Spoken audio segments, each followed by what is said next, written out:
अब बढ़ते आगे, एक बड़ी खबर आपको बिहार से बता दें, जहां पर केंद्रीय मंत्री जीतन मांझी ने बिहार में पुल गिरने की घटनाओं पर अब सवाल खड़े किए हैं। जीतन राम मांझी ने पुल गिरने की घटनाओं के पीछे साजिश का शक जताया। उन्होंने कहा 15 दिन पहले पुल गिरने का कोई मामला सामने नहीं आया।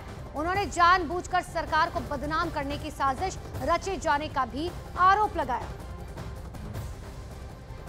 ये बात तो सही है, चिंता का विषय है कि पुल गिर रहे हैं।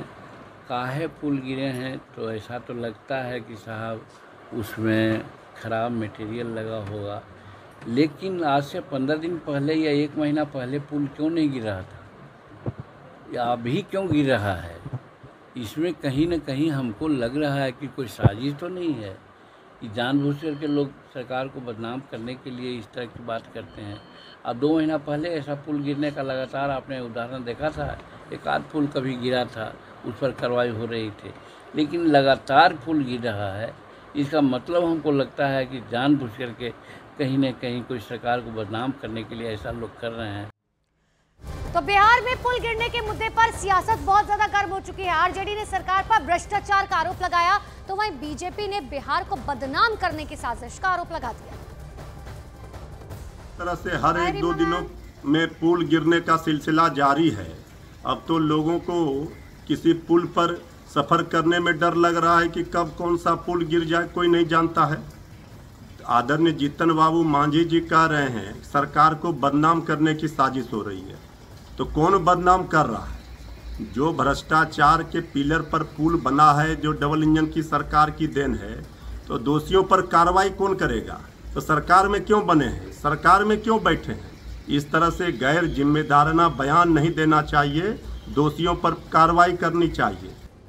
एनडीए सरकार, नीतीश सरकार कभी भी विकास पर काम करती है, विश्वास कर काम करती है और जनता के लिए काम करती है।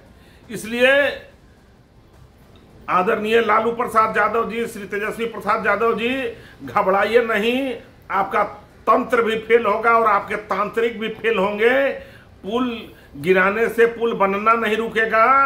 बिहार में पुलों का जाल बिछेगा और सड़कों का जाल बिछेगा। विकास का इतिहास लिखेगा बिहार नीतीश और मोदी की सरकार में। वहीं जेडीयू नेता अभिषेक झा ने कहा कि जहां जहां पुल गिरे हैं वहां वहां जांच जारी है।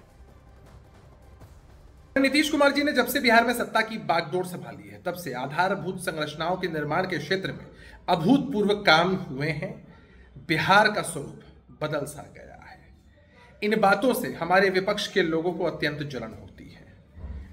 हम इस बात को नहीं नकार सकते हैं, जिन भी स्थानों पर पुल गिरे हैं वहां लगातार तफ्तीश हो रही है, जांच हो रही है, एजेंसियों पर कार्रवाई है, जो अधिकारी है वो भी नप रहे हैं। लेकिन इसका यह मतलब नहीं है कि नीतीश कुमार जी के योगदान को यूं ही क्रिटिसाइज किया जाए। यही बातें मांझी जी ने भी कही हैं कि आखिर क्या साजिश है कि विपक्ष के लोग इस तरह की बातें लगातार बोलते रहते हैं। बिहार में पुल गिरने पर सियासी संग्राम जारी है। कांग्रेस ने बयानबाजी की जगह एक्शन की मांग कर डाली, तो वही लोक जनशक्ति पार्टी रामविलास के नेता विनीत सिंह ने मामले की जांच की बात कही। अब मांझी जी इस स्तर पे गिर जाएंगे ये कोई सोचा नहीं था। अरे भाई, एनडीए सरकार की जो डबल इंजन की गारंटी की बात आप लोग चिल्ला चिल्ला के करते थे, डबल स्पीड से बिहार में इतिहास हो गया कि 9 पुल 10 दिनों के अंदर गिर गए। अरे इस पे जांच कमेटी बैठाइए, इस पे जिस एजेंसी ने काम किया उस पर आप पनिशमेंट दीजिए, उसको ब्लैक लिस्टेड कीजिए, ना कि ऐसी अनर्गल बात करके बिहार के जनता को बरगलाइए। आप समझिए, एनडीए की सरकार डबल इंजन की बात करती ना, डबल गति से अपराध और भ्रष्टाचार फैला दिया है। विगत कुछ दिनों में बिहार राज्य में पुलों का गिरना परेशानी का सबब है और चिंता पैदा करता है। बिहार सरकार इस मामले में गंभीर है कि जो कारण है वो प्राकृतिक हैं या किसी का फाउल प्ले है। तफ्तीश जारी है, खोजबीन जारी है, और जो भी खोजबीन के बाद निष्कर्ष निकल के आते हैं उस पर सरकार त्वरित कार्रवाई करेगी और जो भी ये घटनाएं घट रही हैं उसको दुरुस्त किया जाएगा ताकि इसकी पुनरावृत्ति ना हो।